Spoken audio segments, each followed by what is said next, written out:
இப்போ Benjamin Netanyahu மனித ரத்தம் குடிக்கக்கூடிய காட்டேரி. பறந்து வந்த ஃப்ளைட் யார் ஃப்ளைட்டு? இஸ்ரேல் ஃப்ளைட்டா? அமெரிக்கா ஃப்ளைட்டு தானே. உக்ரைனை பேக் பண்ணுறதுக்கு என்ன ஆயுதங்கள்லாம் எங்கேருந்து போச்சுன்னு தெரியாதா எங்களுக்கு? இப்போ அதே மாதிரி வந்து கத்தரை நீங்கள் பேக் பண்ணக்கூடாது என்கிற குரல் ஒலித்திருக்கிறது. காசாவுக்கு கீழே இருக்கக்கூடிய நேச்சுரல் ரிசோர்ஸை வெட்டி தாரை வார்ப்பதற்காகத்தான் இந்த போர் நடக்கிறதா? அமெரிக்காவும் பிரிட்டனும் வந்து இந்த அளவுக்கு நீங்கள் பெஞ்சமின் நெட்டன்யாவுக்கு சப்போர்ட் பண்ணது இதுக்காகத்தானா? மக்களை எல்லாம் வந்து மாய்த்து விட்டு ஒழித்து விட்டு அங்கே இருக்கக்கூடிய இயற்கை வளங்களை சுரண்டத்தானா? நீ பலஸ்தீனில் உள்ளே பூந்து அடிக்கிறதும் உள்ளே போயிருக்கு. நீங்கள் வந்து புறமான சட்டத்துக்கு புறமானு சொன்னானே. சொன்ன யார்? லோக்கலில் இருக்கக்கூடிய அந்த அமைச்சர்களோ முதல்வர்களோ பிரதம மந்திரி இல்லை. சொன்னது இன்டர்நேஷ்னல் கோர்ட் ஆஃப் ஜஸ்டிஸ். உலக சட்டாம்பிள்ளைக்கு நாங்கள் தான் தலைமைப்படும் சொல்லக்கூடிய சர்வதேச நீதிமன்றம் சொல்லையே மதித்ததில்லை. நீங்கள் கத்தரில் நீங்கள் மீட்டிங் போட்டு நீங்கள் என்ன செய்ய போகிறீங்க? இன்னுமா மீட்டிங் போட்டுருக்கிறீங்க? 9ஆம் தேதி அடித்து முடிச்சுட்டு போயிட்டாங்க கத்தரை. அந்த உசாமா தானே உங்களுக்கு வந்து ஆப்கானில் உதவுனார். அந்த உசாமா தானே நிறைய புரட்சிகளில் வந்துட்டு நீங்கள் சவுதிக்கு வந்து பேக்மனாக இருந்தார். அப்போம்லாம் உசாமா தீவிரவாதி இல்லை. வாய்ஸ் ஆஃப் காசா நிகழ்ச்சிக்கு உங்களை வரவேற்கிறேன். தொடர்ந்து கடந்த 2 ஆண்டுகளுக்கு மேலாக இந்த காசா பிரச்சனையை நம்ம பேசிட்டு வரோம். இன்று அது பற்றிய பின்னணி விவரங்கள், ஆழமான கருத்துக்களை சொல்வதற்காக நம்மோடு இணைந்திருப்பவர் சர்வதேச அரசியல் பார்வையாளர் திரு அகமது சாஹிப் அவர்கள். சார், நல்லா இருக்கீங்களா? நல்லா இருக்கேன். நம்ம ஏற்கனவே ஈரான் போர் நடந்தபோது ஜூன் 12 நாள் போர் ஜூன் மாதத்தில் நடந்தபோது நம்ம அதை பற்றி பேசியிருந்தோம். அது மக்கள்கிட்ட வந்து ஒரு பெரிய வரவேற்பை பெற்றது. அந்த கருத்துக்கள், நீங்கள் சொன்ன கருத்துக்கள் நல்லா ரீச் ஆகிருந்துச்சு. இப்போ இன்றைக்கு இருக்கக்கூடிய சூழல் உங்களுக்கு தெரியும். கிட்டத்தட்ட காசா மக்கள் வந்து இன்றைக்கு கைவிடப்பட்ட ஒரு நிலையில் இன்றைக்கி வந்து எவ்வளோ பேர் இன்னும் உயிரோடு இருப்பார்கள் அப்படின்னு தெரியாத ஒரு மோசமான சூழல் நிலவி கொண்டிருக்கு. இன்னொரு பக்கம் பார்த்தீங்கன்னு சொன்னால் அரபு உச்சி மாநாடு அப்படிங்கிற பேரில் ஒரு மாநாடு நடக்க இருக்குது.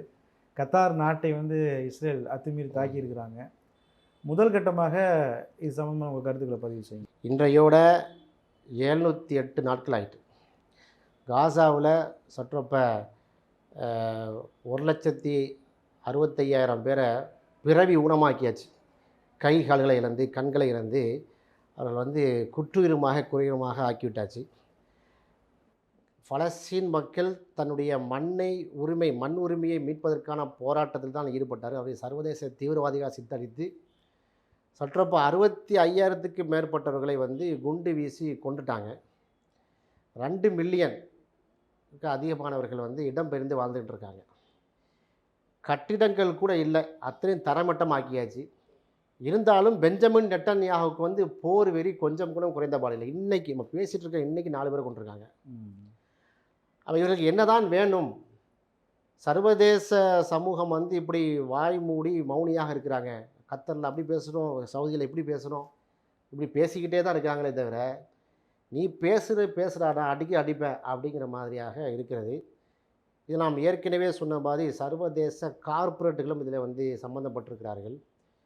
இந்த ஜெனோசைடுன்னு சொல்லக்கூடிய இந்த காசாவுக்கு எதிராக, பலஸ்தீன் மக்களுக்கு எதிராக நிகழ்த்தப்பட்ட அந்த அநியாயம் அட்டூழியத்துக்கு பதிலடியாக யார் இறங்கினாலும் அல்லது அதை வந்து பதிலடி கொடுக்கக்கூடிய நினைப்பில் இருந்தால் கூட நாங்கள் தாக்குவோம் என்பதைத்தான் நீங்கள் குறிப்பிட்டது போல் அந்த கத்தருக்குள்ளே உள்ள போது தாக்குனது. ஏற்கனவே ஈரானை தாக்கி வசமாக வாங்கி கட்டி கொண்டார்கள். இப்போ கத்தரையும் வந்து என்ன செய்கிறாங்க, வெயிட்டேஜ் பார்க்குறாங்க எப்படி இருக்குங்க. இது கத்தரோடு முடிய போவது இல்லை. ஈரானை தொடும்போதே சொன்னோம், அடுத்து இன்னொரு நாட்டையும் தொடுவாங்கன்னு. ஏன்னா இஸ்ரேல் தாக்காத நாடுகள் இல்லை. கிட்டத்தட்ட 20க்கும் மேற்பட்ட நாடுகளை கடந்த 50 ஆண்டுகாலமாக டச் பண்ணியிருக்கான். அப்படி ஒவ்வொரு பிராந்தியத்தையும் 6 டேஸ் வாராக இருக்கட்டும், பக்கத்தில் இருக்கக்கூடிய சிரியாவை, லெபனானை, யமனை, ஈரானை, ஈராக்கை, அதுபோல் வந்து மெடிட்டரேனியன் சீல இருக்கக்கூடிய அந்த அளவுக்கு போய் அரபுகள் பெனிசுலாவில் இருக்கக்கூடிய கப்பல்களை அடித்திருக்கிறார்கள். இப்படி மத்திய கிழக்கு பகுதியில் நான் தான் ரவுடி, உலக ரவுடி அமெரிக்காவே ஏன் சொல்லி தான் கேட்கணும் அப்படிங்கிற மாதிரி சட்டாம்பளித்தனம் பண்ணிகிட்ருக்காங்க. இது ரொம்ப நாளைக்கு நீடிக்காது. நிரந்தரமான ஒரு பதிலடியை இனி வந்து இஸ்ரேல்ங்கிற வல்லாதிக்கம் இனி எடுபடாது மத்திய கிழக்கு பிராந்தியத்தில் அப்படிங்கிற அளவுக்கு ஒரு பதிலடியை கொடுப்பார்கள், கொடுக்க வேண்டும் என்பதுதான் நம்முடைய வந்து பதிலாக இருக்குது. அதுக்காக நான் போரை விரும்பக்கூடியவன் அல்ல. போர் யார் செஞ்சாலும் மனித உரிமை தான் படுகொலை செய்யப்படுகிறது. இது ரொம்ப வரம்பம் இல்லை. 708 நாட்களை வந்து அடின்னு அடித்த பிறகும் நீ திரும்பவும் இன்னொரு நாட்டை மீது கை வைக்கிறான்னு சொன்னால் இப்போ பெஞ்சமின் நெட்டன்யாகு மனித ரத்தம் குடிக்கக்கூடிய காட்டேரி அப்படிங்கிற தெள்ளத் தெளிவாக நிரூபிக்கிறார். அதை உணர்ந்த காரணத்தினால்தான் இன்றைக்கி யூஎன் செக்யூரிட்டி கவுன்சிலில் ஜெனரல் அசம்பிளியில் அவங்களுக்கு எதிரான தீர்மானத்தை முன்மொழிந்திருக்கிறார்கள். பார்க்கலாம் என்ன நடக்குது என்று. அதில் ஏற்கனவே கண்டனம் தெரிவிச்சிருந்தாங்க. அதில் வந்து இஸ்ரேலுடைய பெயரை கூட குறிப்பிடாமல் ஒரு கண்டனத்தை பதிவு செஞ்சுருந்தாங்க. ஒன்று. அடுத்ததாக கத்தார் என்ன சொல்லியிருக்கிறாங்கன்னா, எல்லா அரபு நாடுகளையும் திரட்டி ஒரு பதிலடி கொடுக்கப்படும் அப்படிங்கிறாங்க. எந்த மாதிரியான பதிலடி உங்களால் கொடுக்க முடியும்னு நினைக்கிறீங்க? முதலாவதாக இஸ்ரேலுடைய பேரை சொல்லாமல் சொல்லியிருக்கிறீங்க. பேரை சொல்லியே நிறைவேற்றிருக்காங்கல்ல.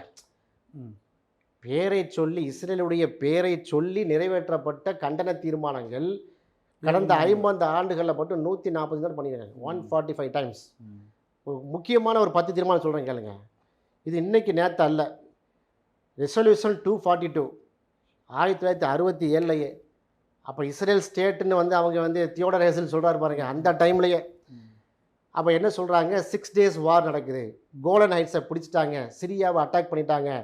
அப்போ 6 நாடுகளே வந்து என்ன செய்யுது, யூஎஸுடைய பிரிட்டனுடைய அந்த பேக் போனில் வந்து இஸ்ரேல் அடித்து நொறுக்கி நான் தாண்டா பாஸுக்கு நிரூபிக்கிறாங்க.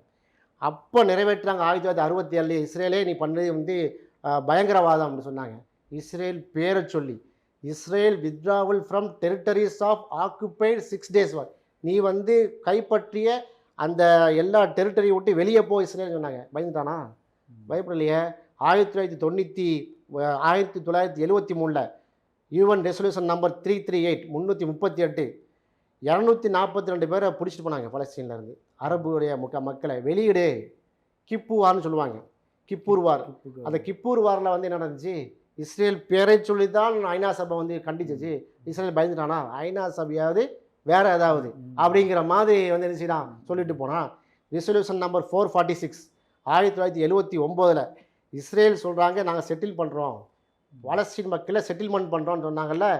செட்டில்மெண்ட் நீ என்ன பண்ணுற, பாலஸ்தீன் செட்டில்மெண்ட்டை வந்து ஐநா சபை பார்த்துக்கொள்ளும், நீ முதல்ல அதை விட்டு வெளியேறு, நீ இருக்கிறது இல்லீகல்னு சொன்னாங்களே. அப்போ இஸ்ரேல் வந்து பயந்துட்டா? சட்டம் செய்யவே இல்லையே. ரெசல்யூஷன் நம்பர் 478 1980 இஸ்ரேல் வந்து ஜெருசலம் லான்னு டிக்ளேர் பண்ணுறாங்க. East Jerusalem, West Jerusalem. நீ யாரே ஜெருசலம் பண்ணுறது, இஸ்ரேல் நாடுக்கே வந்து பிரச்சனை இருக்குது அப்படின்னு அங்கே இருக்கக்கூடிய இஸ்லாமிய அரபு நாடுகள் வந்து அங்கே குரல் எழுப்புச்சு. அப்போ இஸ்ரேலை கண்டித்து தான் யூஎன்லேருந்து ரெசல்யூஷன் பாஸ் பண்ணாங்க. இஸ்ரேல் வந்து பயப்படலையே, சட்டம் செய்யவே இல்லையே. ரெசல்யூஷன் நம்பர் 2334 2016 இப்போ லேட்டஸ்ட்டாக அவங்க என்ன சொன்னாங்க, Israeli settlements in Palestine territories have no legal validity. நீங்கள் வந்து மேற்கு கரை அப்படிலாம் சொல்லி நீங்கள் செட்டில் பண்ணுறது வந்து வெளிநாடுகள்லேருந்து வெளி உலக நாடுகளில் இருக்கக்கூடிய அத்தனை யூதர்கள் இங்கே உள்ளே வாங்க என்று இஸ்ரேல் செட்டில் பண்ணுறது இல்லீகல் என்று சொல்லியும் இஸ்ரேல் பயப்படவில்லை, அச்சப்படவில்லை.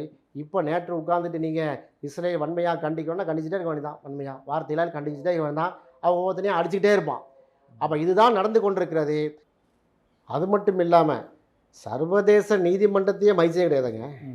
2 கேஸ் சொல்கிறேன் கேளுங்க. ICJ international court of justice 2004 declaration கொடுக்குறாங்க.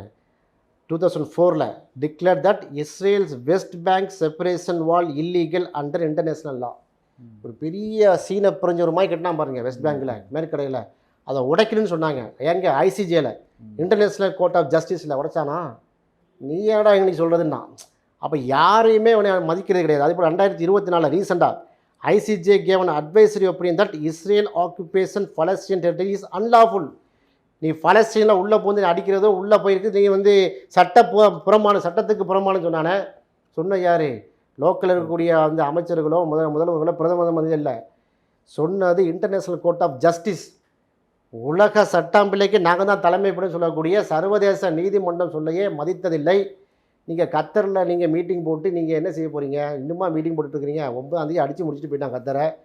நீங்கள் மீட்டிங் போட்டு என்ன முடிவு பண்ண போகிறீங்க? அதையா சொல்லுங்கள். கத்தர் மன்னரே, உங்களுக்கு கண்ணியமாக கேட்குறேன், நீங்கள் மீட்டிங் போட்டு என்ன மீட்டிங் பண்ண போகிறீங்க? எல்லாருக்கும் பெரிய அளவுக்கு அண்டாவில் வந்து பெரிய கப்ஸா ரைஸு மந்தி வந்து அப்படி ப்ரிப்பேர் பண்ணி முழு ஒட்டகத்தை உள்ள இறக்க போகிறீங்களா? உள்ளே வந்து உங்கள் நாட்டு சாவரன் ஸ்டேட் அடிச்சுட்டு போயிருக்கிறான். அப்போ எவ்வளோ பலகீனமாக இருக்கிறீர்கள்? இதில் பாடம் படிக்க வேண்டாமா? இப்போ இன்னொரு கேள்வி என்னென்னா, கத்தார் ரொம்ப ஒரு சின்ன நாடு. இப்போ கத்தாரால் தனிப்பட்ட முறையில் என்ன செஞ்சிட முடியும்னு ஒரு கேள்வி இருக்குது. ரெண்டாவது, அமெரிக்காவுக்கும் அவங்க பேஸ் கொடுத்துருக்குறாங்க அப்படின்னாலும் கூட இப்போ அந்த பேஸை வந்து அந்த ஒப்பந்தத்தை வந்து அவங்க ரத்தே செஞ்சாலும் அமெரிக்கா நினச்சாங்கன்னா மீண்டும் அவங்கள வந்து பிடிக்க ஆக்கிரமிப்பு செய்ய முடியும்ல. அப்போ கத்தார்னால என்ன செய்ய முடியும், அல்லது துபாயினால் என்ன செய்ய முடியும், சவுதினால் என்ன செய்ய முடியுங்கிற ஒரு கேள்வியும் இருக்குல்ல. இதை இஸ்மாயில் ஹனியா சொல்லும்போது அவன் புத்தி எங்கே போச்சு? ஹமாஸுடைய அரசியல் பிரிவு தலைவர் மரியாதைக்குரிய இஸ்மாயில் ஹனியா அவங்க வந்து இந்த போரில் தான் கொல்லப்பட்டார். அவர் சொல்லும்போது உங்களுக்கு என்ன இல்லை, சரி ஷேக் அகமது யாசின் சொன்னார். ஹமஸுடைய ஃபவுண்டர் 1996 ஷேக் அகமது யாசின் அவர்கள் நீங்கள் பேஸ் கொடுக்காதீங்க, கத்தரே குவைத்தே சவுதி அரேபியாவே அமெரிக்காவுக்கு நீங்கள் பேஸ் கொடுக்குறது சூசைட் அட்டம்னு சொன்னார். நீங்கள் கேட்கலையே. அவரை கொன்ற பிறகு ரண்டசி வந்தார். ரண்டசிட்டி சொல்கிறாங்க, அவரும் சொல்கிறார் நீங்கள் வந்து செய்யாது, அவ்வளோ விடுங்க, ஹமஸை விடுங்க, ஹமஸ் உங்கள் பார்வையில் தீவிரவாதியாக இருக்கலாம். அகமதி நஜாத்தி அவர் பேர், அதாவது ஈரானுடைய பிரசிடெண்ட்டாக இருந்தார். எவ்வளோ பெரிய ஒரு புரட்சிகரமான கருத்தை சொன்னார். அவருடைய அரசியலில் நமக்கு மாற்று கருத்துகள் நிறைய இருக்கிறது. ஆனால் இஸ்ரேல் விஷயத்தில் அருமையான ஸ்டாண்ட் அவங்க ஸ்டாண்டு. அவர் நெட் ரிப்போர்ட்டில் அடுத்த மாதிரி என்ன சொன்னார், முதல் நாள் பிரசிடென்சிலுடைய அந்த தேர்வில் அவர் முதல் அந்த கன்னி பேச்சு என்ன சொன்னார், அவர் அரபு தீபகற்பத்தில் இருக்கக்கூடிய யூஎஸ் பேஸை நீங்கள் அலோவ் பண்ணாதீங்க, நமக்கே வந்து அது ஆப்பாக முடியும், அதை கொண்டு வைப்பது என்னென்னா நம்மளை பாதுகாக்க அல்ல, நம்மை வந்து அழிப்பதற்காக. உண்மை தானே? ஈராக் வாரில் ஈரானுக்குள்ளே கொண்டு வந்து டம்ப் பண்ணான். அப்போ குமைனித்த பாடம் படித்த ஆட்கள் இருந்த காரணத்தினால அது அந்த ஆயுதங்களை என்ன செய்யணும்னு தியேட்டிக்கலாக பண்ணிக்கிட்டாங்க. ஆனால் கல்ஃப் வாரின் போது சதா ஹுசைனை வீழ்த்த வேண்டுமதற்காக எங்கேருந்து அடித்தான்? எல்லாம் குவைத்து சவுதி அரேபியாவிலேருந்து அடித்தான், சிரியா லெபனான்லேருந்து, அமெரிக்காவிலேருந்து ஃப்ளைட்டு வந்து இறங்கவில்லை. அப்போ இங்கே இருக்கக்கூடிய அரபு தீபகற்பத்தில் இருக்கக்கூடிய அமெரிக்க பேஸ் தான் வந்து என்ன செய்யப்பட்டது, பயன்படுத்தப்பட்டது. இப்போ அதே பேஸ் கொண்ட நாடு தான் கத்தர். கத்தரில் கொண்டு என்ன செய்யறான், அடிக்கிறான். ஏன் அடிக்கிறான்? ஹமஸ் தீவிரவாதிகள் கத்தரில் இருந்தாங்களாம். நீந்த நாடா உலக தீவிரவாதி, உலகத்தில் வந்து ஒப்பற்ற தீவிரவாதி யாருன்றா அந்த பெஞ்சமின் நெட்டன்யாகு. இந்த கர்மாந்த பிடிச்சவன் வந்து இன்னுமே அந்த கொலைவெறி அவனுக்கு வந்து தீர்ந்த மாதிரி தெரியலை. அங்கே பீஸ் டாக் நடந்து கொண்டு இருக்குது, சீஸ் பேர் நடந்து கொண்டு இருக்கிறது, 7 நாட்களை தாண்டி போயிட்டு இருக்கு, சர்வதேச அளவில் காரியத்துப்புறமாக இருக்குது, ஒரு ரெஸ்ட் சிச்சுவேஷனாக இருக்குது, தீர்வு காணுமாம் என்று ஐநா சபையுடைய வழிகாட்டுதலின் அடிப்படையில் உட்கார்ந்து இந்த மாதிரி ஒரு 10க்கு 10 ரூமில் உட்காந்து பேசுவதற்காக அந்த நாள் குறிச்சிருக்காங்க. கொஞ்சம் டிலே, அந்த இடத்துல போய் அடிச்சிருக்கான். அடித்தது என்ன ஆயிடுச்சு, கத்தருடைய அந்த மிலிட்ரியில் முக்கியமான அதிகாரிகள் கொல்லப்பட்டிருக்காங்க. 6 பேர் வந்து படுகொலை செய்யப்பட்டாங்க. சில மணி நேரத்துக்கு முன்னாடியே கத்தரோட பிரைம் மினிஸ்டரே அங்கே போய் பேசிட்டு வந்திருக்காரு. அப்போ அந்த அளவுக்கு அப்போ கத்தருடைய பிரைம் மினிஸ்டரை கொள்றதுக்கான முயற்சியா கேட்கணும்ல. அதுக்கு என்ன பதில் சொல்கிறது? அங்கே தீவிரவாதிகளை அழிக்கிறோம் என்று சொல்கிறார்கள். இதை இன்றைக்கி வந்து ட்ரம்ப்பே என்ன செய்யலை, ஒரு அழகான ஸ்டேட்மெண்ட் கொடுத்துருந்தாரு. ட்ரம்ப்பு கூட சில டைமில் வந்து அது கொஞ்சம் லூஸாக இருந்தாலும் சில டைமில் வந்து புத்தியாக பேசக்கூடிய அளவாக இருக்கிறார். நம்ம ஆப்ரேஷன் சிந்துள்ள அழகாக புத்தியாக பேசினார். நான் தான்ப்பா நீத்த சொன்னேன், நான் தான் மோடிட்டையும் பேசினேன், பாகிஸ்தான்ட்டையும் பேசினேன் அப்படின்னு சொன்னார்ல, சில உண்மை சொல்லி போடுவார். அது போன்ற உண்மையை வந்து என்ன செய்கிறாரு, இந்த கத்தர் விஷயத்தில் சொல்லியிருக்கிறார். யுனைடெட் ஸ்டேட்ஸுடைய யூனியனுடைய செக்யூரிட்டி கவுன்சிலில் நான் பெஞ்சமின் நெட்டன்யாகுடைய அந்த ஸ்டேட்மெண்ட்டை நான் வந்து நிராகரிக்கிறேன் என்று சொல்லியிருக்கிறார். அல்ஜீரியாவும் பாகிஸ்தானும் இன்றைக்கு கேள்வி எழுப்பியிருக்கிறது யுனைடெட் நேஷன்ஸ் செக்யூரிட்டி கவுன்சிலில். அதெல்லாம் இருக்கட்டும், நீங்கள் என்ன சொல்ல வரீங்க? இதே இது நீங்கள் பார்த்தீங்கன்னா மறைமுகமாக ஒரு ரஷ்யாவுக்கும் உக்ரைனுக்கும் போர் நடக்குன்னா உக்ரைனை பேக் பண்ணுறதுக்கு என்ன ஆயுதங்கள்லாம் எங்கேருந்து போச்சுன்னு தெரியாதா எங்களுக்கு?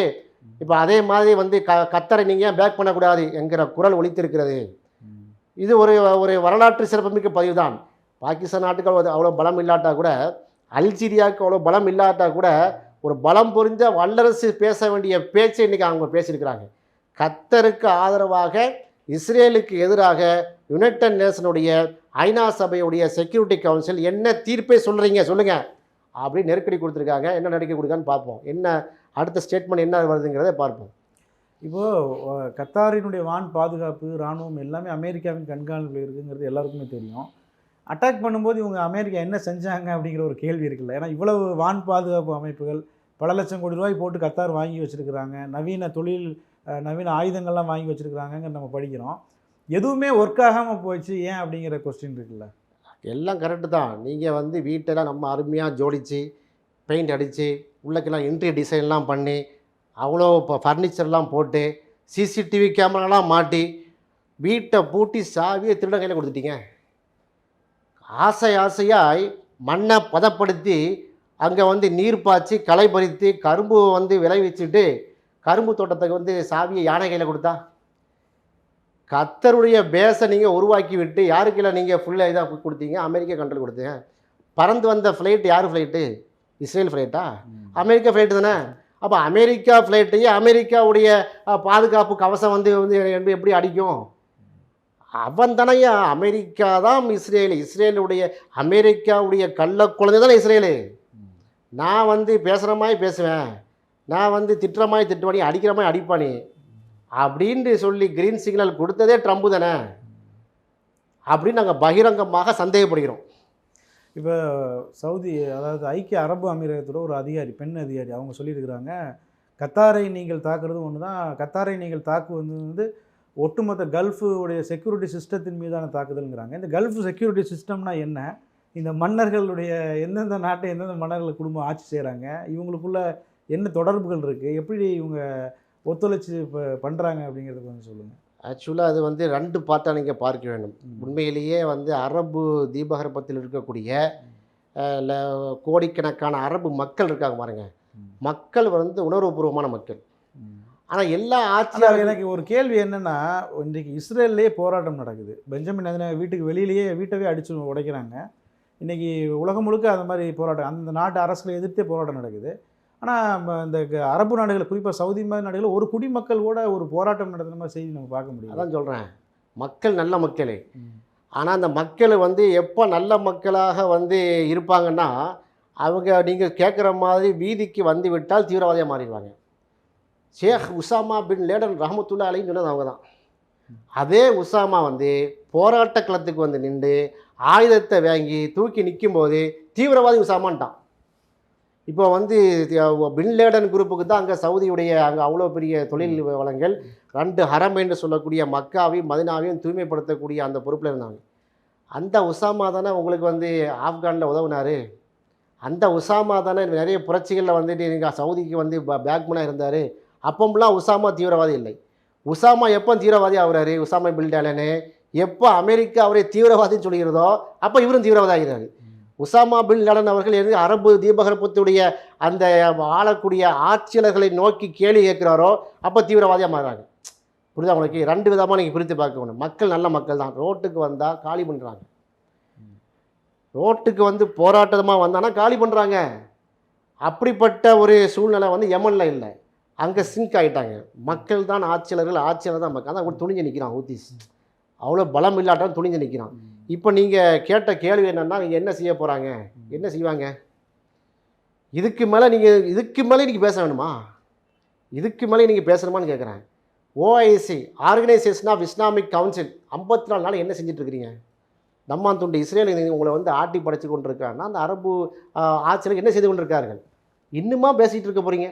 அடித்து முடித்து கிட்டத்தட்ட 4 நாள் ஆச்சு. இன்னும் பேச்சுவார்த்தையில் இருக்கோம். நாங்கள் வந்து எப்படி சமாளிக்கணும்? பைலேட்ரல் டாக்ஸ் தான். அது என்ன டாக்ஸு? பைலேட்ரல் டாக்ஸு ஒரு சாம்பிளுக்காக வந்து நீ வந்து ஒரு ஈரான்கிட்டையோ ஒரு ரஷ்யாக்கிட்டையோ அல்லது நம்ம சைனாட்டையோ வாங்கி கொஞ்சம் விட்டு காட்டுங்களாப்பா, பயப்படாமல் வருது உங்களுக்கு. உங்களோட சரக்கு இல்லை. அந்த மந்தி கப்ஸா, அந்த ஒட்டகம் ஆட்டை எப்படி மந்தி போட்டு சாப்பிட்றது, எப்படி கபாப் செய்கிறது, இதில் தான் குறியாக இருக்கிறீங்க. உன் நாட்டை பாதுகாப்பதற்கான சிஸ்டத்தை நீங்கள் டெவலப் பண்ணியிருக்கீங்களா? இல்லையே. நீங்கள் வாடகைக்கு அமர்த்தி வந்து உட்கார்ந்த உங்கள் செக்யூரிட்டியுடைய அந்த சிஸ்டமே என்ன செய்யலை? ஆன்டி மிசைல் சிஸ்டம் வந்து எடுபடவில்லையே, அடிச்சுட்டு போயிட்டேன் அன்றைக்கி. அப்போ இதில் வந்து புத்தி இருக்கிற மாதிரி நம்ம இந்தியா போன்று இந்தியா வல்லரசு நாடாக இல்லை. இந்தியா வந்து உங்கள் பார்வையில் நாங்கள் பிச்சைக்கார நாடு அப்படின்னு சொல்லுவான். ஹிந்தி வந்து மிஸ்கின் தான் பிச்சை எடுக்கிறவன், ஹிந்தின்னா இந்தியா அப்படி தான் சொல்லுவாங்க. ஹிந்தி மிஸ்கின் வந்து எவ்வளோ பலமான நாடுன்னு காட்டியிருக்கிறோம். உங்ககிட்ட சம்பளம் வாங்கக்கூடிய அளவுக்கு நாங்கள் அங்கே தொழில் செஞ்சு கொண்டு இருக்கிறோம். நாங்களே இவ்வளோ வல்லரசாக ஆறியிருக்கோம், வல்லரசுக்கு ஈக்குவலாக நின்றுட்டு இருக்கிறோம். நீங்கள் என்ன செய்யணும்? இருக்கிற பொருளாதாரத்தை வைத்து இராணுவத்தை கட்டமைச்சாங்களா? இல்லை. தொழில் டெக்னாலஜியாக பயன்படுத்தினாங்களா? இல்லை. எது இராணுவ டெக்னாலஜி எதுவுமே செய்யவில்லை. அரபு நாடுகள் செய்யாமல் இருந்த காரணத்தால் இன்றைக்கி அடி வாங்கி கொண்டிருக்கிறான். ஓரளவு செய்த காரணத்தால் ஈரான் தாக்குப்பிடித்து நின்றான். ஆக அமெரிக்கா பேஸே ஒரு கேடு. அங்கே அமெரிக்காவுடைய அந்த கூட்டணி என்பது கருநாகத்தை பெட்ரூமில் வச்சு பால் வார்ப்பதுக்கு சமம். இப்போ ஈரான் வந்து தொடர்ந்து அவங்க அடிக்கடி சொல்கிறாங்க என்னென்னா, போருக்கு நாங்கள் இப்போ முழு ப்ரிப்பேர் ஆகிட்டோம், இப்போ வந்து இந்த நியூக்ளியர் டாக்ஸ் போயிட்டுருக்கு, இது வந்து தோல்வி அடைஞ்சாலும் எங்களுக்கு பிரச்சனை இல்லை, எங்கள் டேபிளில் வந்து 2 ஆப்ஷன் இருக்குது, ஒன்று போர், இன்னொன்று சமாதான பேச்சுவார்த்தை, இது 2க்குமே நாங்கள் தயாராக இருக்கோம்னு சொல்லியிருக்கிறாங்க. இந்த ஈரானுடைய சிஸ்டம் வந்து எப்படி செயல்படுது, ஆயத்துல்லா கமேனி வந்து எப்படி அந்த நாட்டை வந்து இவ்வளோ சக்ஸஸ்ஃபுல்லாக ரன் பண்ணுறாரு அப்படிங்கிற. ஆக்சுவலாக லாஸ்ட்டு ஒரு நீங்கள் 100 இயர்ஸாக பார்த்தீங்கன்னா ஈரான் அப்படிங்கிற நாடு மற்ற அரபு நாடுகளை போன்று கிடையாது. அது நம்ம அரபு நாடுகள் மீது நம்ம கோபம்லாம் இல்லை. அரபு நாடு வந்து ஒரு அருமையான நாடு என்பதால் தான் நம்ம வந்து இவ்வளோ தூரம் கருத்தை பதிவு பண்ணுறோம். அந்த ஆட்சியாளர்கள் மீதும் அந்த மக்கள் மீதும் ஒரு நம்ம கோவப்படல. ஏன் இவ்வளோ பலகீனமாக இருக்கிறீங்கன்னு கேட்குறோம். ஒரு உரிமையோடு கேட்கணும்னு வைங்களேன். அதே மாதிரியான கேள்வியை அன்று கேட்டாங்க. அந்த கொமேனியுடைய அயத்துல்லா குமேனியுடைய அந்த புரட்சியின் போது இந்த கேள்வியை தான் அப்போது மாணவர்களாக இருந்தால் கேட்டாங்க. அமெரிக்கா வந்து யா இங்கே வந்து நீ வந்து எட்டு போடுற எங்கள் நாடு அப்படின்னு கேட்டாங்க பாருங்கள். அந்த கேள்வியிலுடைய அந்த பிரதிபலிப்பு எப்படி அமைஞ்சதுன்னா, எத்திக் அண்ட் எக்ஸலன்ஸ்ன்னு சொல்லக்கூடிய 2மே கல்வி ரீதியில் வந்தாங்க. அமெரிக்காவும் வந்து ஃபஸ்ட்டு அவங்க உள்ளே வந்து உள்ளே இருக்கக்கூடிய ஆயில் எடுக்கவும் கேஸ் எடுக்க தான் உள்ளே வந்தான். ஆனால் கேஸை எடு, வர்த்தகம் மட்டும் பண்ணி கலாச்சாரத்தில் நீ கை வைக்க முடியாதுன்னாங்க. கலாச்சாரத்தில் வந்து நீங்கள் வந்து ஆடை குறைப்புலான்னு வரும்போது அந்த அயத்துல்லா குமேனி மாணவ புரட்சி தான் ஏற்பட்டது. அதில் இருந்தவங்க என்ன செஞ்சாங்க, பள்ளி கல்லூரிகளை விரிவுபடுத்தினார்கள். அதன் பிரதிபலிப்பு பார்த்திங்கன்னா வந்து சிஜிலுங்கிற ஏவுகணை வரைக்கும் ஒன்று கண்டுபிடிச்சிருக்காங்க. டான்ஸிங் இது யார்கிட்டையும் இல்லை, அமெரிக்காவிடம் இல்லை, ரஷ்யாவிடம் இல்லாத ஏவுகணை. அப்போ மிசைல் டெக்னாலஜியில் வந்து மிகப்பெரிய உச்சத்துக்கு சென்று விட்டார்கள். அதனால தான் நெஞ்சை நிமித்தி சொல்கிறாங்க, எங்கள் 2 இருக்குது, பீஸ்டாக்காக நாங்கள் வர்றோம், இல்லைன்னா போட்டு பார்த்துருவோங்கிறாங்க. போட்டு பார்த்துருவோன்னு சொல்லக்கூடிய அளவுக்கு தெம்பு அவங்கள்ட்ட இருக்கிறனால சொல்கிறாங்க. புரியுதா அவங்களுக்கு? 6 இடத்துல வந்து நியூக்ளியர் சைட்டை அடிக்கிறான். அடித்து முடித்த பிறகு ஒரு மிசைலை விடுறாங்க. 6 சைட்டை அடித்து முடித்த பிறகும் மிசைல் இந்த இருக்குன்னு காமிக்கிறாங்க என்று சொன்னால் அவன் வந்து வெப்பன்ஸோட இருக்கிறான். அதனால் பயப்படுறான். அளந்த பார்த்தீங்களா இல்லை 10 நாளில். அப்போ அது மாதிரியான ஒரு மேட்ரு வந்து இங்கே அரபு நாட்டில் இல்லை.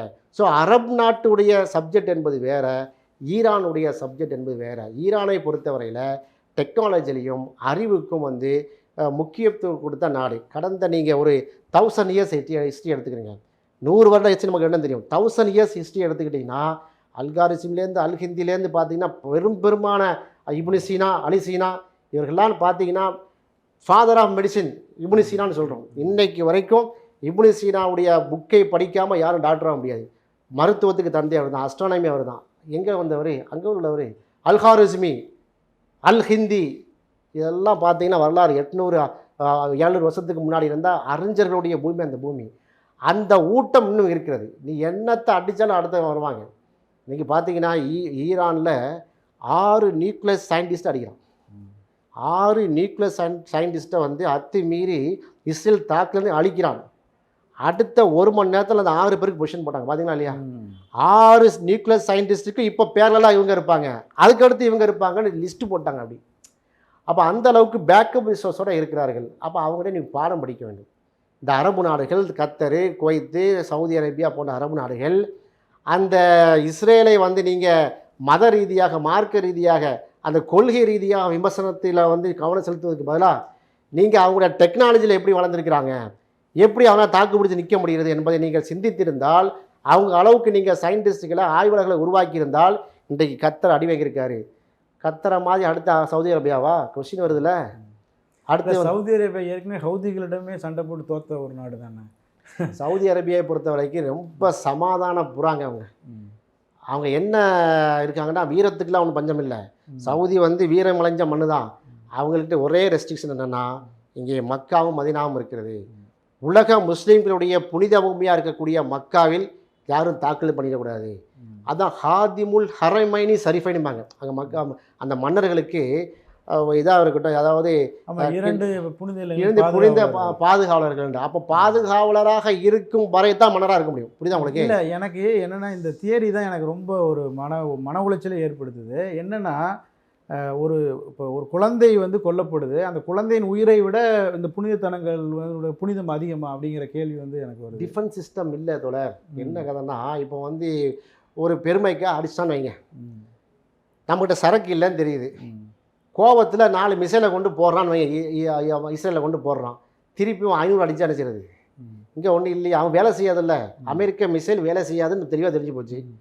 இது முன்னாடியே சவுதியாவுடைய ஆள்களுக்கு தெரிஞ்சிருக்கிறது. நம்மளை ஏமாற்ற தான் வந்திருக்கான், நம்ம ரத்தத்தை உரிய தான் வந்திருக்கான், நம்ம இவனை அலோவ் பண்ணி உள்ளே வைக்கலன்னு சொன்னால் இவனே நம்மளை அக்டோபஸாக வந்து முழுங்கி விடுவான் என்பதால் வந்து அவன் நாகப்பாம்பு, நட்டுவாக்காளி, கொம்பேரி முக்கம் பாம்பு தெரிஞ்ச நிலையில் தான் பக்கத்தில் வச்சுட்டு இருக்காங்க. இது நான் கையில் மடியில் போட்டு சொல்லலை. சவுதியுடைய பெரிய பெரிய ஆலிம்கள், அங்கே இருக்கக்கூடிய அதிகாரிகள் இருக்கக்கூடியவர்கள்லாம் இதை பேசியிருக்காங்க. நாங்கள் அங்கெல்லாம் பயணம் சென்றிருக்கிறோம், தொழில் ரீதியாக. அது போன்று மக்காவுக்கு உம்ரா சென்றிருக்கிறோம், அங்கே ஒர்க் பண்ணியிருக்கிறோம். எங்கள் காதுக்காக பேசுவாங்க. இதெல்லாம் நாங்கள் வெளியே சொல்ல முடியாது, அரெஸ்ட் பண்ணிடுவாங்க. நாங்கள் ஒன்றும் பராமுகமாக இல்லை, நல்லா தெரியும். நாங்கள் ஏன் வந்து அவனை பகச்சிக்கிறணும், அடித்த சனக்க முடக்கம் ஆகிடுவான். ஈராக்கை பாருங்கள் அப்படி ஆகிப்பட்டு, ஆப்கானிஸ்தானை பாருங்கன்னு காட்டுவாங்க, துனிசியாவை பாருங்கள், அதை பாருங்கள், லெபனானை பாருங்கன்னு காட்டுவார்கள். அப்போ எங்கள் சவுதி அரேபியாங்கிறது 2 விஷயம். ஒன்று, இந்த 2 புனித தலங்களை பாதுகாக்க வேண்டியிருக்கிறது. 2வது, எங்ககிட்ட சரக்கு இல்லை. சரக்கு நாங்கள் வாங்கி விட்றான்னா முறைக்கிறோம் எங்களை. நான் தான் இருக்கிறேன், உனக்கு என்ன சரக்கு வேணும்ங்கிறோம். இப்போ தான் கண் திறந்திருக்கிறது. இந்த இஸ்ரேலுடைய விஷயத்துக்கு பிறகுதான் ரஷ்யாவிட்ட பேசுகிறாங்க, சைனாக்கிட்ட பேசி கொண்டிருக்கிறார்கள், நார்த் கொரியாட்ட பேசுகிறாங்க. அங்கே உள்ள வாகனங்களை, கவச வாகனம் வாங்குகிறாங்க, ட்ரீட்டி ஒப்பந்தம் போடுறாங்க, அங்கே இருக்கக்கூடிய ஆயுதங்களை கொள்முதல் செய்கிறார்கள். ஏன்? தன்னுடைய டிஃபென்ஸுக்காக வேண்டி. காலம் கடந்த ஒரு முயற்சி தான், இருந்தாலும் பரவாயில்லை, முயற்சி கைகூடட்டும். எப்படியோ போரை நம்ம திரும்ப சொல்கிறோம், போரை விரும்பக்கூடிய நல்ல போர் எங்கேருந்து வந்தாலும் அது பலியாக்குறது வந்து பொதுமக்களை தான் அது பலியாக்கும். ஆக போர் எங்கிருந்து வந்தாலும், எந்த ரூபத்தில் வந்தாலும், எந்த நாட்டில் வந்தாலும் நம்ம வந்து எதிராக தான் நிற்க போகிறோம். போர் வந்து ஒரு தீர்வாகாது. அங்கே மனிதமும் மனித உயிர்களும் பலியிடப்படும். ஆனால் நமக்குன்னு ஒரு சாவரைன் ஸ்டேட் இருக்குது. இந்தியாவுக்கு சாவரைன் ஸ்டேட் இருக்கா இல்லையா? அப்போ அதே சாவரைன்ட்டின்னு சொல்லக்கூடிய இறையாண்மை பொருந்தியது தான் அந்த கத்தரும். அப்போ கத்தர் தாக்கப்படும் போது டிஃபென்ஸ் இல்லையே, நீங்கள் டிஃபென்ஸ் ஏற்படுத்திங்கப்பா அப்படின்னு சொல்லுங்கள். ஏன்னா திருந்த மாட்டான், இஸ்ரேல் ஒரு காலம் திருந்த மாட்டாங்கிறதுக்கு ப்ரூஃப் இந்த கஸா. 708 நாட்களாக வந்து அவன் அடின்னு அடித்து சல்லடையாக துளைத்த பிறகும் திரும்பவும். இன்னொன்று தெரியுமா தோழர், இப்போ கஸாவில் வந்து இப்போ நம்ம இப்படி பேசி கொண்டிருக்கிறோம். நீங்கள் ஆஸ்திரேலிய ஊடகத்தை பாருங்கள். ஆஸ்திரேலிய ஊடகத்தில் ஒரு விஷயம் போயிட்டுருக்கு, ஃபாக்ஸ் நியூஸை பாருங்கள். அதில் ஒரு டிஸ்கஷன் போகுது. என்ன தெரியுமா? What is known geology major raw material, இப்படி ஒரு தலைப்பு. என்ன சொல்கிறான் அப்படின்னு நம்ம பார்க்கும்போது, குர்கார் குர்காருங்கிற மினரல் வந்து இந்த காசாக்கு கீழே இருக்கான். குவாஸ் இருக்குல்ல, இந்த முக்கியமான அந்த அதாவது டெலஸ்கோப் செய்வதற்கு ஸ்பெக்டக்கிள்ஸ், அந்த மாதிரியான அதோடைய மினரல்ஸ் நிறைய இருக்குது. ஹம்ரா சாயில் அப்படிங்கிற ஒரு மண் இருக்கான் கீழே, எது காசா கீழே. இப்படி கண்டுபிடிச்சிருக்கான் பாருங்கள், நமக்கே தெரியாது. இப்போ லேட்டஸ்ட்டாக அப்போ என்ன உனக்கு, அப்போ கார்பரேட்டுக்கு தாரை வந்திருக்காங்க. இன்றைக்கு மணிப்பூர் பத்திரிகை காரணம் என்ன? குக்கிரத்த மக்கள் வசிக்கக்கூடிய அந்த மலைப்பகுதியில் தோரியம் புளுட்டோனியம் எல்லாம் இருக்கிறது. அதை வெட்டி எடுத்து அதானி அம்பானிக்கு தாரை வார்ப்பதற்காகத்தான் மைத்தின மக்கள் கையில் ஆயத்தை கொடுத்த மாதிரி காசாவுக்கு கீழே இருக்கக்கூடிய நேச்சுரல் ரிசோர்ஸை வெட்டி தாரை வார்ப்பதற்காகத்தான் இந்த போர் நடக்கிறதா இந்த கேள்வி வருது. அது மட்டும் இல்லைங்க, ஹம்ரா சாயிலாம் அது என்ன செய்வாங்கன்னா, நிறைய reddish brown sandy loam soil, அதாவது ஃபைன் கிரைண்ட் அந்த மாதிரியான ஒரு சாயிலாக, இதெல்லாம் வந்து முக்கியமான ஒரு ரா மெட்டீரியல்னு சொல்கிறாங்க. சாண்ட் டியூன்ஸ் அப்படி ஒரு மேட்ரு ஒன்று இருக்குது. அதாவது 1.5% ஏதாவது சொல்கிறாங்க, 1.5% உள்ள மில்லிமீட்டர் கணக்கெலாம் சொல்கிறாங்க. இந்த மண் வேறு எங்கேயும் இல்லை. நம்மளால் இந்த விவி மினரல்ஸ்லாம் கேள்விப்பட்டிருப்பீங்க, எங்கள் அண்ணாச்சி மண்ணை வறுத்து எக்ஸ்போர்ட் பண்ணாரு பாருங்க, அது மாதிரியான ஒரு மண் போல தெரியுது. அது மட்டும் இல்லாமல் சாக், கிளேஸ் அண்ட் லைம்ஸ்டோன், உலகத்தில் இல்லாத டெரிட்டரி லைம்ஸ்டோனும் சாக்கும் வந்து அங்கே கிடக்கு. அது வந்து வேறு மாதிரி சாக்குன்னா நம்ம சாக் பீஸ் வரையும் அந்த மாதிரி சாக்கு இல்லை, இது வேறு மாதிரி சாக்கு. இது வந்து நேச்சுரல் ரிசோர்ஸில் வெட்டி எடுத்து அணு ஆயுதங்கள் தயாரிக்கப்படக்கூடிய அளவுக்குள்ள மெட்டீரியல்ஸ் கிடைக்குது. கிராவல் இருக்குது, இப்படி நிறைய லிஸ்ட்டு போகிறாங்க. அதில் நேச்சுரல் ரிசோர்ஸும் இருக்குது. 32 பில்லியன் கியூபிக் மீட்டர்ஸ், அதாவது 1.1 ட்ரில்லியன் கியூபிக் ஃபீட்டில் வந்து ஆஃப்ஷோர் அந்த காசாக்கு கீழே பார்த்தீங்கன்னா மெடிட்ரேனியன் அது வரைக்கும் பார்த்தீங்கன்னா நேச்சுரல் கேஸ் இருக்கிறது. இப்போ நமக்கு என்ன சந்தேகம் வருதுன்னா, அப்போ நீ காசாவை அடித்து மக்களெல்லாம் ஓட விட்டு அழித்து நீ கேஸுக்காக பைப்லைன் போட போகிறீங்களா? அமெரிக்காவும் பிரிட்டனும் வந்து இந்த அளவுக்கு நீங்கள் பெஞ்சமின் நெட்டன்யாவுக்கு சப்போர்ட் பண்ணது இதுக்காகத்தானா? மக்களையெல்லாம் வந்து மாய்த்து விட்டு ஒழித்து விட்டு அங்கே இருக்கக்கூடிய இயற்கை வளங்களை சுரண்டத்தானா? நான் ஆரம்பத்தில் சொன்னேன், கார்பரேட்டுடைய சதி இருக்கான்னு சொல்லிக்கிட்டே இருக்கோம். இப்போ தான் பூனைக்குட்டி வெளியே வருது. அப்போ காசாங்கிற பகுதியில் குவிந்து கிடக்கக்கூடிய அந்த இயற்கை வளங்களை கொள்ளையடிப்பதற்காக தொடங்கப்பட்ட போராக ஏன் இது இருக்கக்கூடாது என்பதுதான் நம்முடைய கேள்வியாக இருக்குது. இப்போ அடுத்ததாக மக்களுக்கு எழக்கூடிய கேள்வி என்னென்னா, துருக்கி வந்து ஒரு காலத்தில் மிகப்பெரிய பேரரசாக இருந்தாங்க. இன்றைக்குமே அந்த எர்டோகான் வந்து தொடர்ந்து ஒரு முஸ்லீமின் தலைவராக தன்னை காட்டிக்கொள்றதுக்கு முயற்சி பண்ணுறாரு. ஆனால் காசா விவகாரத்தில் அவங்களும் அமைதியாக இருக்கிறாங்களே. இப்போ துருக்கியும் நம்ம சவுதியும் ஒரே மாதிரி கம்பேர் பண்ண முடியாது. துருக்கி வந்து நல்ல வலிமையான இராணுவ வலிமை மிக்க ஒரு நாடு, நேட்டோ நாடு.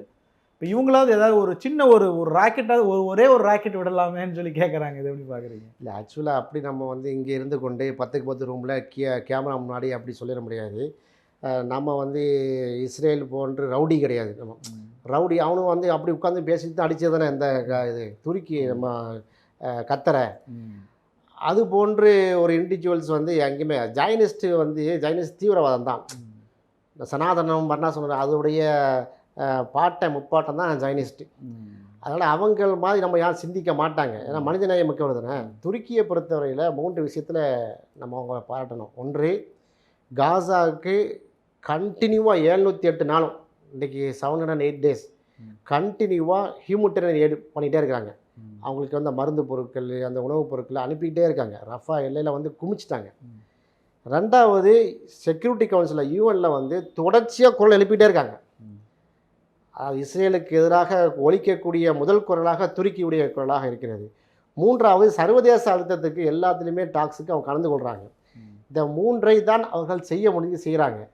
நீங்கள் சொன்ன மாதிரி ஆயுதங்களை கொண்டு வந்து கொடுத்து அடிக்கிற அளவுக்கு யார்கிட்ட கொடுக்குறதுங்கண்ணே? எப்படி கொடுக்குறது? இல்லை, அவங்களே வீசலாமே. வீசின பிறகு அங்கே வீசும்போது என்ன செய்யறதுண்ணே? அவங்க கொண்டு இங்கே வீசிட்டாங்க. ஏமன் 2000 கிலோமீட்டருக்கு அந்த புறம் இருந்து அடிக்கக்கூடிய ஏமன் அடிக்கிறாங்க. அவங்களுக்கு சாப்பாட்டுக்கே அங்கே இல்லை. பட் அவங்களால அதை செய்ய முடியுது. உங்கள்கிட்ட தான் எல்லாமே இருக்கு. அப்படி போகும்போது என்ன ஆகும்னா, துருக்கி வந்து நேட்டோ நாடு, நேட்டோவுடைய இதெல்லாம் இருக்குது. நீங்கள் கேட்ட சொல்கிற மாதிரி எடுப்புலேயே வந்து இஸ்ரேல் வந்து நம்ம நட்பு நாட்டை அடிக்கிறது என்பதற்காக நம்ம வந்து எந்த நட்பு நாடும் உடனடியாக போரில் வந்து இறங்காது. ஏன்னா அவங்களுடைய ரோல்ஸ் அண்ட் ரெஸ்பான்சிபிலிட்டி இருக்குது. இப்போ இந்தியாவுக்கு நிறைய நட்பு நாடு, இந்தியாவுக்கும் பாகிஸ்தானுக்கும் போர் நடந்துச்சு. போருங்கிற பேரில் ஏதாவது நடந்துச்சுன்னு வைங்களேன், உடனே இந்தியா நட்பு நாடுகள்லாம் வந்து இறங்கிட்டா? இல்லை, வியாபாரம் பண்ண தான் வருவான். போர் நடந்த உடனே என்ன, போர் ஸ்டார்ட் ஆகிட்டா 2 பக்கமும் என்ன செய்வான், வியாபாரி சந்தையை வந்து என்ன செய்யும், கடையை திறந்துடுவாங்க. அப்படிப்பட்ட சூழல் தான் ஏற்படுகிறது. அப்போ அந்த ஆங்கிளில் சிந்தித்து தான் செயல்பட வேண்டிய நிர்பந்தமும் கடமையும் பொறுப்பும் துருக்கி இருக்குது. அதனால தான் நம்ம சொல்கிறோம், இந்த ஓஐசியில் துருக்கி வரும்ல, நீ அவனை யூரோப்பியனாக பார்க்காத.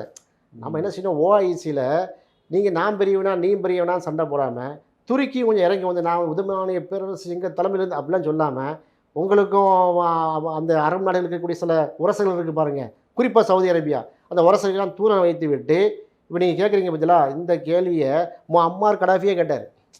நம்மளுக்குள்ள ஒரு அரபு நேஷனில் ஒரு காயின் வந்து தயாரிப்போம், அரபு இருக்கக்கூடிய எல்லா இது நம்ம ஒரு மிலிட்ரி யூனிஃபைடு மிலிட்ரி ஒன்று பண்ணுவோம், நேட்டோ மாதிரி பண்ணுவாங்கிற போது ஒத்துக்கிற இல்லையா? அவங்க ஒத்துக்கல. துருக்கி திரும்ப ஒரு முயற்சி பண்ணாங்க, அதையும் ஒத்துக்கல சவுதி. எந்த முயற்சி பண்ணாங்களோ அந்த ஹோட்டல் 5 ஸ்டார் ஹோட்டலில் பாம்பு அடிச்சிச்சு. அது சேர்த்து சொல்லுங்கள், எந்த ஹோஸ்டலில் வந்து மீட்டிங் போட்டாங்களோ அதை ஒரு டூ வீக்ஸில் அந்த ஹோட்டலில் பாம்பு அடிச்சிச்சு.